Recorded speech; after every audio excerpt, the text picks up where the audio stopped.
ശരിക്കും ഈ പടം കാണേണ്ട കാര്യമുണ്ടോ?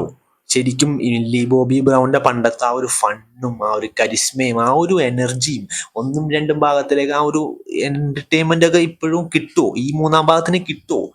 അതിനെല്ലാം ഉത്തരം ഞാൻ ഈ പറയാം. എനോല ഹോംസിന്റെ റിവ്യൂ ആയിട്ടാണ് ഞാൻ വന്നിരിക്കുന്നത്. എൻ്റെ യൂട്യൂബ് ചാനലിലേക്ക് സ്വാഗതം.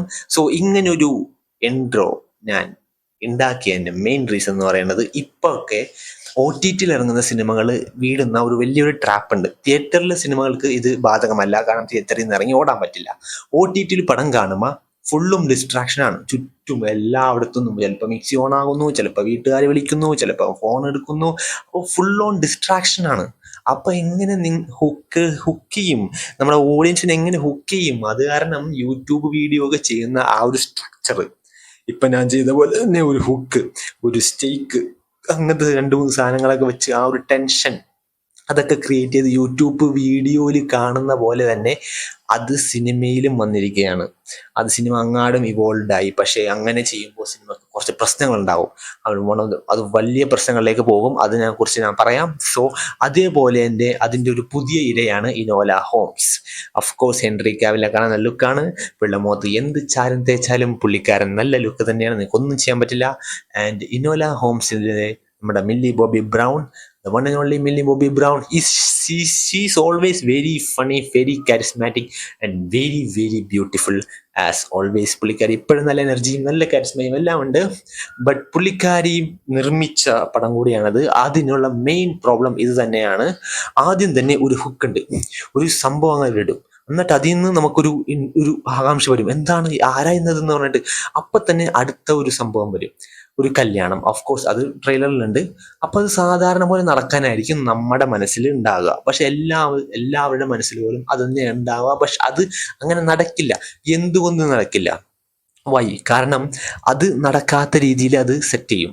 എന്നാലേ ആൾക്കാർക്ക് വീണ്ടും ആകാംക്ഷയും ആ സ്റ്റേക്ക് ഉണ്ടാവും. അപ്പൊ നമുക്കത് നടത്തണം, ആ കല്യാണം നടത്തണം, അങ്ങനെ ഒരു മൈൻഡായിരിക്കും മനുഷ്യ മനസ്സ് അങ്ങനെയാണ്. ഒരു കാര്യം സ്മൂത്തായിട്ട് പോകണമെന്നാണ് ആഗ്രഹം. പക്ഷെ സ്റ്റേക്സ് ഉണ്ടാകുമ്പോൾ നമുക്ക് ആകാംക്ഷ ഉണ്ടാവും, നമുക്ക് ഇൻട്രസ്റ്റ് ഉണ്ടാവും അതിൽ. അതാണ് അവർ ബിൽഡ് ചെയ്യാൻ നോക്കുന്നത്. കല്യാണം തലേന്നല്ല, കല്യാണ സമയത്ത് തന്നെ കല്യാണ പെണ്ണ് ഓടുന്നു. ബട്ട് എന്തുകൊണ്ട് ഓടുന്നു അത് നമുക്കറിയണം. ബട്ട് അതിൻ്റെ ഒപ്പം തന്നെ അടുത്ത സംഭവം, ഒരാൾ കൊല്ലാൻ വേണ്ടി വരുന്നു, അങ്ങനത്തെ സാധനം കൂടി ഇട്ട് കൊടുത്തു. അപ്പൊ അടുത്ത ആകാംക്ഷയാണ്. ശരിക്കും ഇത് യൂട്യൂബ് വീഡിയോസ് ചെയ്യുന്ന ഒരു സ്ട്രക്ചറാണ്. ഈ സ്ട്രക്ചർ തന്നെയാണ് ഇപ്പൊ ഈ സിനിമയിലും വന്നിരിക്കുന്നത്. അപ്പൊ ഇങ്ങനെ വരുന്നത് ഈ OTT സിനിമകൾക്ക് വരുന്നത് എന്താണ്? നിങ്ങളെ കണ്ടുകൊണ്ടിരിക്കാൻ വേണ്ടി നിങ്ങൾ എന്തുകൊണ്ടും കാണണം. ഈ ഇനോല ഹോംസ് നിങ്ങൾ ഒരിക്കലും മുഴുവനായിട്ടും കാണണമെന്ന് നെറ്റ്ഫ്ലിക്സ് ഉറപ്പായിട്ടും അവർ സൈക്കോളജി പരമായി നിങ്ങളെ പിടിക്കുകയാണ്. നിങ്ങളുടെ ഒരു ടൈം, നിങ്ങളുടെ ഒരു അറ്റൻഷൻ ഗ്രാബ് ചെയ്യുന്നതാണ് ഇങ്ങനത്തെ സ്ട്രക്ചർ ഉപയോഗിച്ച്, യൂട്യൂബ് വീഡിയോയിലെ സ്ട്രക്ചർ ഉപയോഗിച്ച്.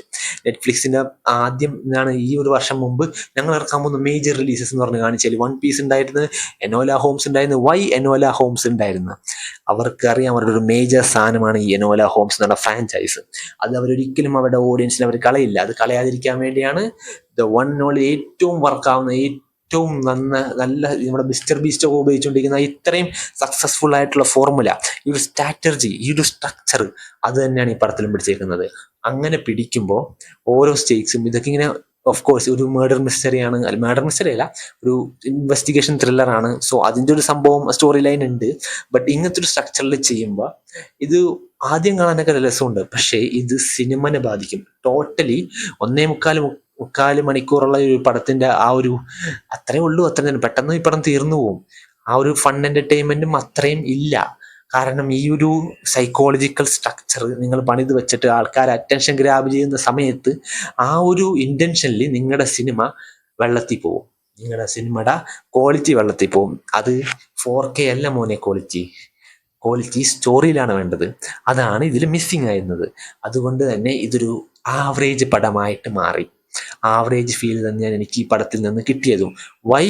Because I know what you are doing to me as a viewer. Psychologically എന്നെ ഹുക്ക് ചെയ്ത് വെച്ചേക്കാണ്, ഞാൻ അടുത്തത് കാണണം എന്നുള്ള ആകാംക്ഷയിൽ.